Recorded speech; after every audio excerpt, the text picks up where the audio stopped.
dari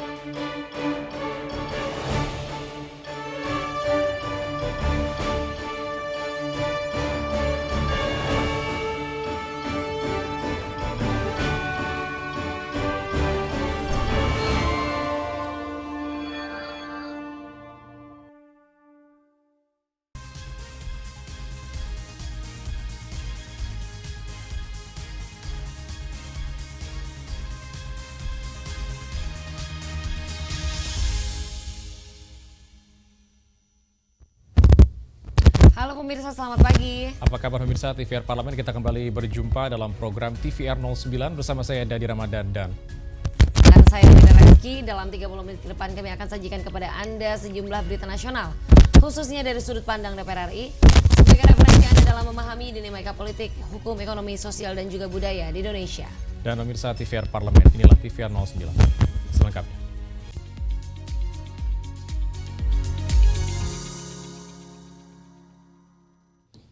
Pemirsa, di tengah dinamika ekonomi global, stabilitas nilai tukar rupiah menjadi penting dalam menjaga daya beli masyarakat dan kepastian usaha. Pemerintah tengah menyiapkan sejumlah langkah strategis untuk memperkuat nilai tukar rupiah dan menjaga kepercayaan pasar. Di tengah dinamika ekonomi global, stabilitas nilai tukar rupiah menjadi penting untuk menjaga daya beli masyarakat dan kepastian usaha. DPR RI menyebut pemerintah tengah menyiapkan sejumlah langkah strategis untuk memperkuat nilai tukar rupiah dan menjaga kepercayaan pasar.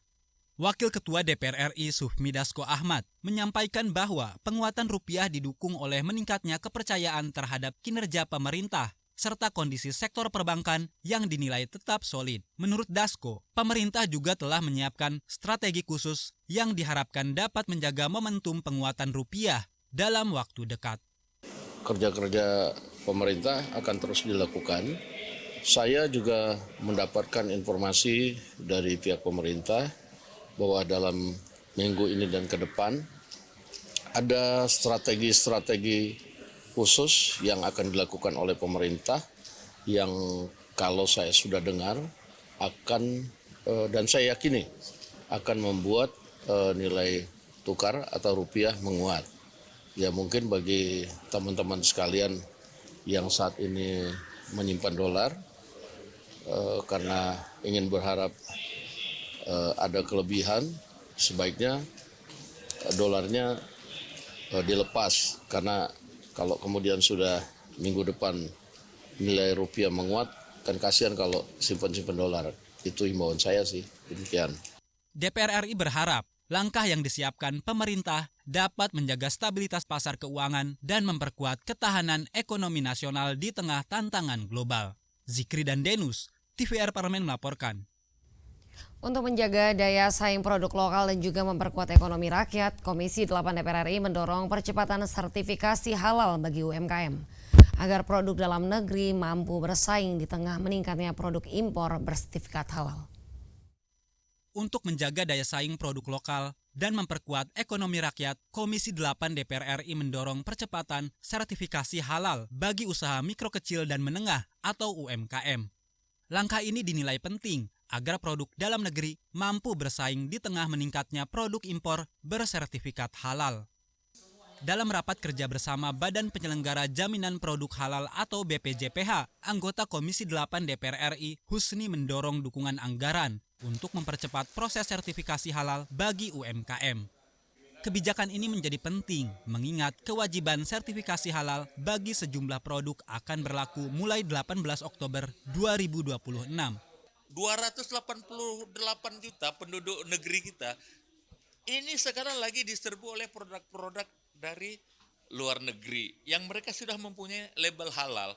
Kalau kita tidak mengejar ini, pertama ya udah pasti ya produk kita itu bisa hilang di pasaran. Yang kedua, kita akan menimbulkan pengangguran baru karena UMKM ini salah satu yang paling banyak menyerap tenaga kerja. Jadi kita harus pertahankan UMKM kita, produk halal kita.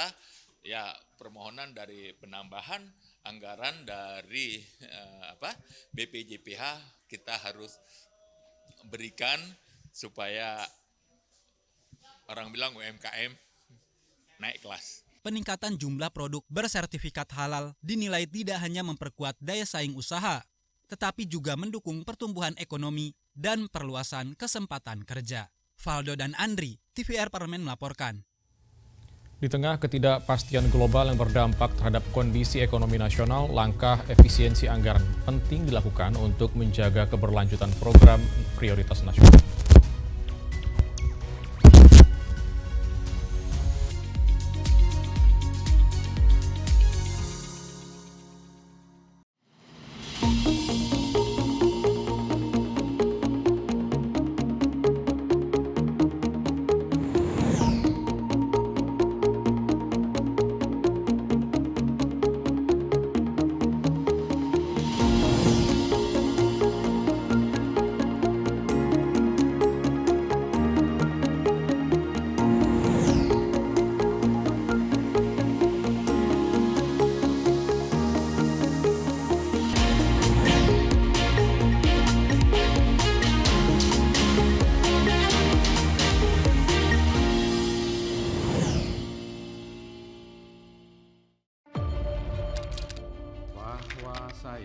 bahwa saya demi Allah saya bersumpah dan seadil-adilnya periode keanggotaan DPR RI hingga saat ini, yaitu terdapat 126 undang-undang yang telah selesai dibahas DPR RI. Terima kasih rekan Elisa dan juga Danida. Pemirsa,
Kita kembali di TVR 09. Pemirsa, ekonomi keuangan negara saat ini memiliki keterbatasan ruang fiskal yang sangat minim.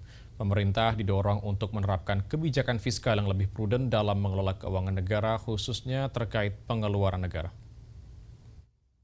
Di tengah ketidakpastian global yang berdampak terhadap kondisi ekonomi nasional, anggota Komisi 11 DPR RI Haris Turino mendorong pemerintah untuk menerapkan kebijakan fiskal yang lebih prudent atau berhati-hati dalam mengelola keuangan negara, khususnya terkait pengeluaran negara. Menurutnya, ekonomi keuangan negara saat ini memiliki keterbatasan ruang fiskal yang sangat minim. Ia menilai langkah efisiensi anggaran penting dilakukan untuk menjaga keberlanjutan program prioritas nasional. Ketika tekanannya seperti ini, ya kita harus telusuri apa sih akar dari permasalahan semua ini. Yang paling utama katakan mengenai fiskal, ya. Maka tentu fiskalnya harus lebih prudent. Ya, pengeluaran-pengeluaran yang bisa dihemat, ya. Dihemat, katakan ini adalah momentum perbaikan yang luar biasa setelah pergantian kepala BGN, ya. Ini momentum yang luar biasa bahwa memberi makan kepada rakyat Indonesia itu baik. Tetapi tentu di dalam ruang fiskal yang terbatas, kita harus bisa memilih dan memilah siapa sih yang layak untuk diberi makan bergizi gratis. Untuk teman-teman saudara-saudara kita yang di kawasan Indonesia Timur, yang masyarakat di kalangan ekonomi yang bawah, tentu mereka masih membutuhkan ini. Haris menambahkan, pemerintah perlu memprioritaskan upaya menstabilkan nilai tukar rupiah terhadap dolar. Melalui Undang-Undang P2SK, ia berharap terjadi sinkronisasi antar lembaga serta kebijakan fiskal hingga moneter dalam rangka mengembalikan kepercayaan pasar. Tim Liputan, TVR Parlemen melaporkan. Komisi 8 DPR RI menyoroti pembahasan rencana kerja dan juga anggaran serta rencana kerja pemerintah Kementerian Sosial tahun 2027. Termasuk peningkatan akurasi data penerima bantuan sosial melalui pemanfaatan teknologi dan juga penguatan kesiapsiagaan dalam penanganan bencana. Pembahasan rencana kerja dan anggaran serta rencana kerja pemerintah Kementerian Sosial tahun 2027 mendapat perhatian dari Komisi 8 DPR RI. Salah satu fokus yang disoroti adalah peningkatan akurasi data penerima bantuan sosial melalui pemanfaatan teknologi serta penguatan kesiapsiagaan dalam penanganan bencana. Anggota Komisi 8 DPR RI Muhammad Husni menyambut positif upaya pemerintah dalam memanfaatkan teknologi dan sistem berbasis data untuk menentukan penerima bantuan sosial. Kita melihat banyak sekarang terutama penerima bantuan, baik itu bansos maupun PKH, tiba-tiba hilang namanya. Ya, dulunya mereka menerima, sekarang tiba-tiba tidak menerima, dan itu jumlahnya banyak sekali.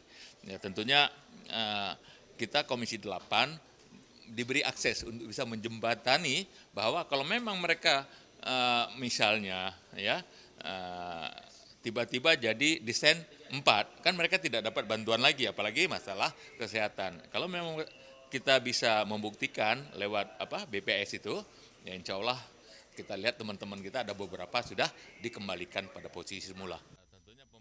Selain akurasi data, Husni juga mengapresiasi kinerja Kementerian Sosial dalam menangani berbagai bencana yang terjadi di sejumlah daerah pada akhir 2025 hingga awal 2026. Ia berharap kesiapsiagaan bencana tetap menjadi salah satu prioritas dalam RKA dan RKP Kementerian Sosial tahun 2027. Andini dan Divo, TVR Parlemen melaporkan. Pemirsa, Badan Kerjasama Antar Parlemen DPR RI terus memperkuat hubungan bilateral antara Indonesia dengan Belarusia guna mencapai solusi saling menguntungkan, terutama dalam mendukung ketahanan pangan, pengelolaan sampah hingga sektor kesehatan.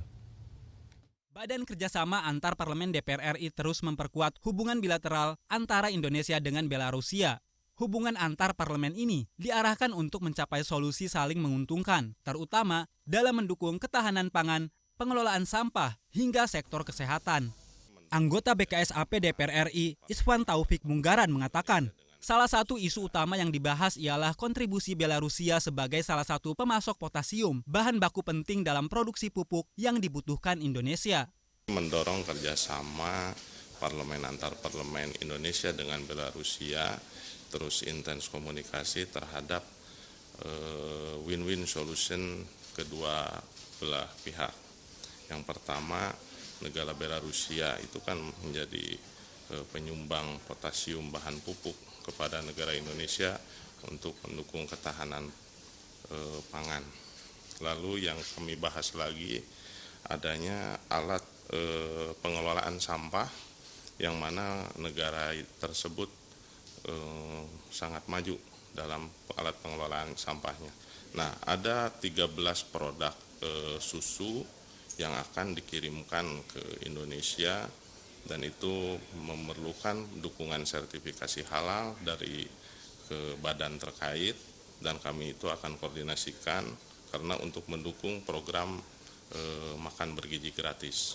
Kerjasama ini juga merambah sektor kesehatan. Kementerian Kesehatan Belarusia kini tengah mempersiapkan skema pendidikan bagi mahasiswa Indonesia yang akan menempuh studi medis di negara tersebut. Trihandoko, TVR Parlemen melaporkan. Pemirsa, kenaikan harga Pertamax menjadi perhatian karena berpotensi mempengaruhi biaya transportasi dan juga pengeluaran masyarakat. DPR RI menilai langkah antisipasi perlu dilakukan untuk menjaga daya beli serta stabilitas ekonomi di tengah dinamika harga energi. Informasi selengkapnya akan kami hadirkan saat lagi, tetap bersama kami di TVR 09.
Kembali di TVR 09. Pemirsa, DPR RI menegaskan bahwa perlindungan terhadap daya beli masyarakat harus menjadi prioritas utama dalam setiap kebijakan energi nasional. Tentunya selain mendorong penguatan stimulus dan pengendalian inflasi, DPR juga menekankan pentingnya pengembangan transportasi publik serta penguatan ketahanan energi nasional untuk mengurangi dampak gejolak harga BBM di masa depan. Simak liputan mendalam yang telah dikemas tim redaksi TVR Parlemen dalam segmen editorial Parlemen berikut ini.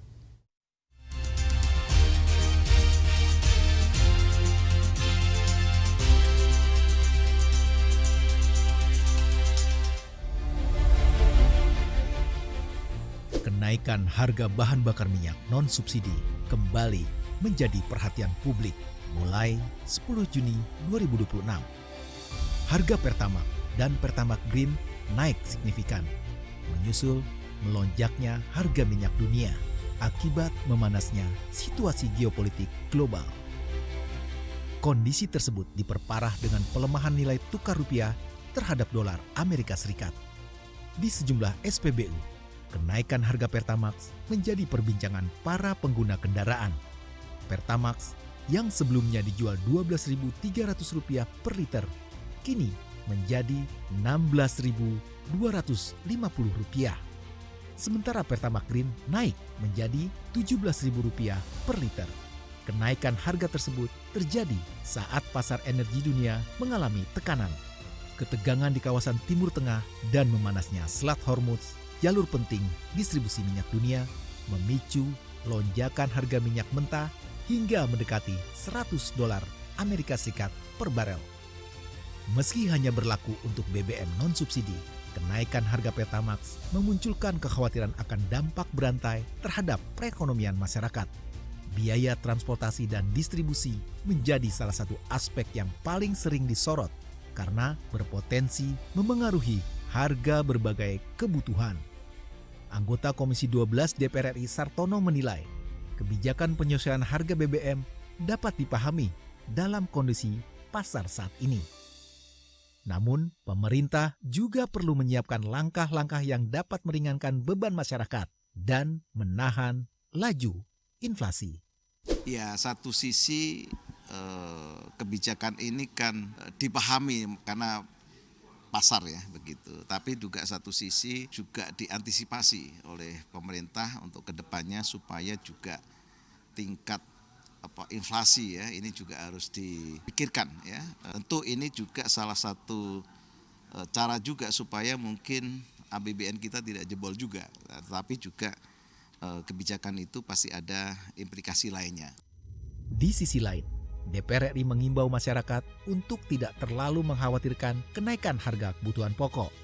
Ketua Komisi 12 DPR RI, Bambang Patijaya menegaskan, distribusi bahan pokok selama ini masih didominasi oleh angkutan logistik yang menggunakan solar bersubsidi.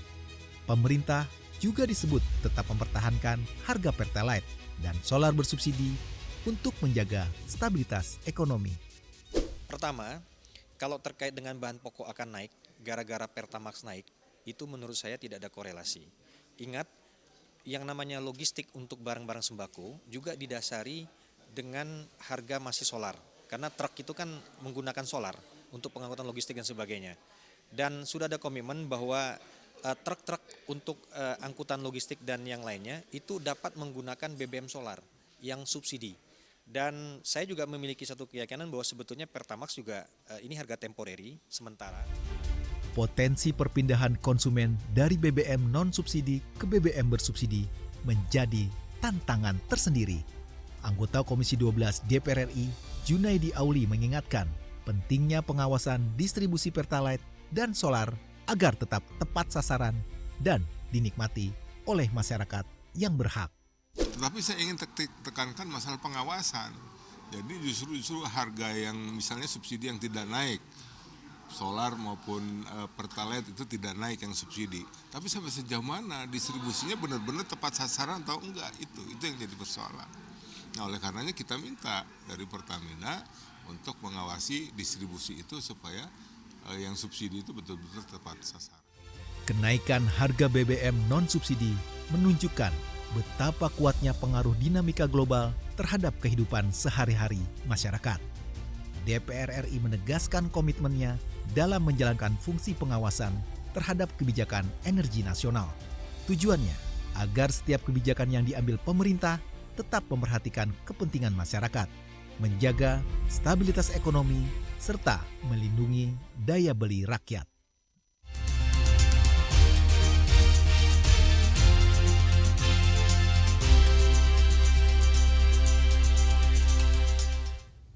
Pemirsa, jamu Nusantara merupakan warisan budaya yang telah dikenal dan dimanfaatkan oleh masyarakat Indonesia sejak ratusan tahun.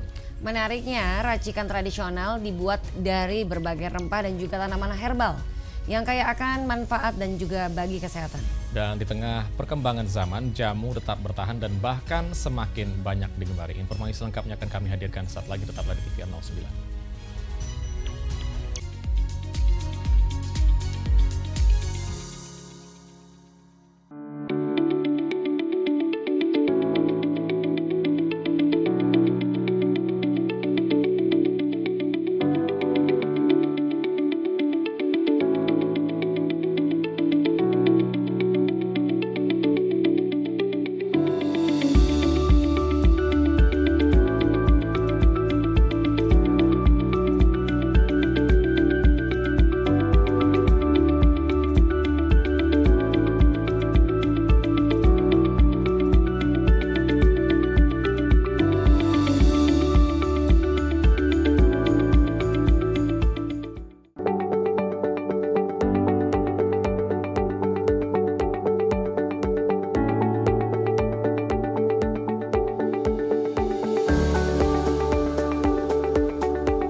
Kehadiran mereka tidak hanya mewakili suara perempuan, tetapi juga membawa perspektif yang beragam serta pengalaman hidup yang unik ke dalam proses pembuatan kebijakan.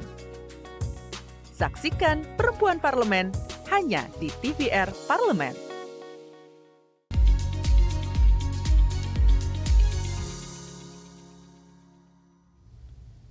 Kembali di TVR 09. Pemirsa, berbagai jenis jamu seperti beras kencur, kunyit asam, dan juga temulawak telah menjadi bagian dari kehidupan masyarakat secara turun-temurun. Lebih dari sekedar minuman tradisional, jamu mencerminkan kearifan lokal dalam memanfaatkan kekayaan alam untuk menjaga kesehatan. Selanjutnya, kita akan menyaksikan jamu Nusantara warisan leluhur untuk kesehatan masa kini dalam segmen Intip, Informasi dan Tips.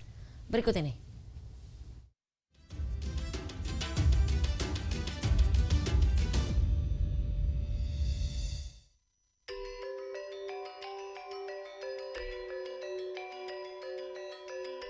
Di tengah gaya hidup modern yang serba cepat, di saat masyarakat semakin akrab dengan obat-obatan instan, Indonesia menyimpan sebuah warisan leluhur yang hingga kini masih bertahan dan terus digunakan.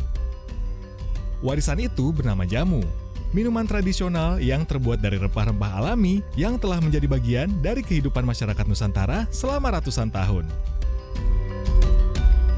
Jamu bukan hanya sekadar minuman, namun juga sebuah tradisi, sebuah pengetahuan lokal, dan sebuah cara leluhur kita dalam menjaga kesehatan tubuh. Saat ini, tradisi jamu tidak hanya hidup di desa-desa, tapi juga kembali dilirik oleh generasi muda, seiring meningkatnya kesadaran akan gaya hidup sehat dan alami. Lalu, apa sebenarnya jamu itu? Bagaimana sejarahnya? Dan bagaimana cara kita mengonsumsi jamu dengan tepat? Berikut informasi dan tips seputar tradisi minum jamu Nusantara, warisan leluhur untuk kesehatan masa kini. Kata jamu dipercaya berasal dari kata jampi dan husodo yang berarti doa dan kesehatan. Sejak zaman kerajaan kuno di Nusantara, jamu telah digunakan sebagai ramuan untuk menjaga kebugaran tubuh, mengobati penyakit, hingga merawat kecantikan. Bukti penggunaan jamu dapat ditemukan dalam relief candi dan naskah-naskah kuno yang mencatat berbagai ramuan dari tumbuhan alami.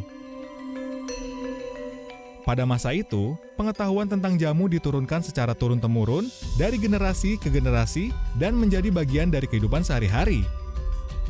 Hingga kini, tradisi jamu masih hidup di berbagai daerah di Indonesia dengan ciri khas dan racikan yang berbeda-beda. Di Jawa, kita mengenal jamu gendong yang dijual keliling oleh para ibu atau yang biasa disebut mbok jamu. Di Bali, ramuan tradisional digunakan dalam perawatan tubuh dan kesehatan. Sementara di daerah lain, rempah lokal dimanfaatkan sesuai kondisi alam dan kebutuhan masyarakat setempat. Dari sekian banyak jenis jamu, beberapa di antaranya sangat akrab di masyarakat. Pertama, jamu kunyit asam. Jamu ini terbuat dari kunyit dan asam jawa. Dikenal membantu menjaga daya tahan tubuh serta menyegarkan badan. Kedua, beras kencur. Ramuan yang memadukan beras, kencur, dan gula aren sering dikonsumsi untuk menambah energi serta meregakan pegal. Ketiga, temulawak. Jamu yang banyak digunakan untuk menjaga kesehatan pencernaan dan meningkatkan nafsu makan. Masih ada berbagai jenis jamu lain seperti jamu pahit, sinom, hingga ramuan khusus untuk kesehatan wanita. Setiap jenis jamu memiliki manfaat dan fungsi yang berbeda sesuai dengan bahan alami yang digunakan. Di era masa kini, jamu tidak lagi dipandang sebagai minuman kuno. Banyak produsen jamu yang mengemas jamu dalam bentuk modern, mulai dari botol siap minum hingga serbuk instan. Bahkan, tren kafe jamu dan kedai minuman herbal mulai bermunculan di kota-kota besar. Hal ini menunjukkan bahwa jamu mampu beradaptasi dengan perkembangan zaman tanpa kehilangan nilai tradisinya. Meski demikian, masyarakat tetap perlu memahami bahwa jamu adalah ramuan herbal yang perlu dikonsumsi dengan bijak. Berikut beberapa tips agar tradisi minum jamu tetap aman dan memberikan manfaat optimal. Pertama, pilih jamu dari bahan alami. Pastikan jamu yang dikonsumsi tidak mengandung bahan kimia berbahaya dan tidak dicampur obat-obatan. Kedua, perhatikan kebersihan. Jika membeli jamu segar, pastikan proses pembuatannya bersih dan disimpan dengan baik. Ketiga, konsumsi secara wajar. Meskipun berbahan alami, jamu tetap tidak boleh dikonsumsi berlebihan. Sesuaikan jenis jamu dengan kondisi tubuh masing-masing. Keempat, jadikan jamu sebagai pendukung gaya hidup sehat. Imbangi konsumsi jamu dengan pola makan seimbang, istirahat cukup, dan aktivitas fisik teratur. Tradisi minum jamu Nusantara bukan hanya cerita masa lalu. Ia adalah warisan leluhur yang masih relevan hingga saat ini. Di tengah perkembangan zaman, jamu mengajarkan kita untuk kembali menghargai alam dan menjaga kesehatan secara alami. Dengan memahami manfaat dan mengonsumsinya dengan bijak, tradisi jamu dapat terus hidup dan menjadi bagian dari gaya hidup sehat masyarakat Indonesia. Karena sehat bukan hanya tentang obat modern, tetapi juga tentang kearifan lokal yang telah diwariskan dari generasi ke generasi.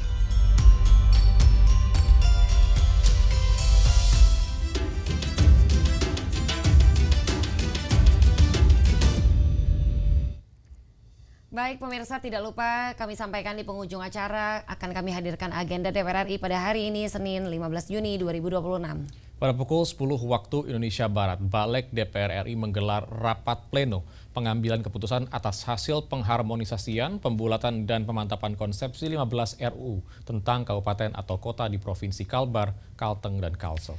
Dan pada pukul 19 waktu Indonesia Barat, Komisi 11 DPR RI rapat kerja dengan Menteri Keuangan dengan agenda pengambilan keputusan rencana kerja dan juga anggaran, serta rencana kerja pemerintah Kementerian Keuangan tahun 2027. Dan sejumlah agenda serta kegiatan DPR RI lainnya dapat Anda akses di website kami di tvrparlemen.dpr.go.id atau melalui kanal YouTube kami, TVR Parlemen. Baik pemirsa, demikian TVR 09 edisi pagi ini. Segenap kru TVR Parlemen yang bertugas mengucapkan terima kasih telah menyaksikan TVR 09. Saya Rini Reski dan juga rekan saya Dari Ramadan. Sampai jumpa di TVR 09 selanjutnya. TVR Parlemen, Referensi Indonesia.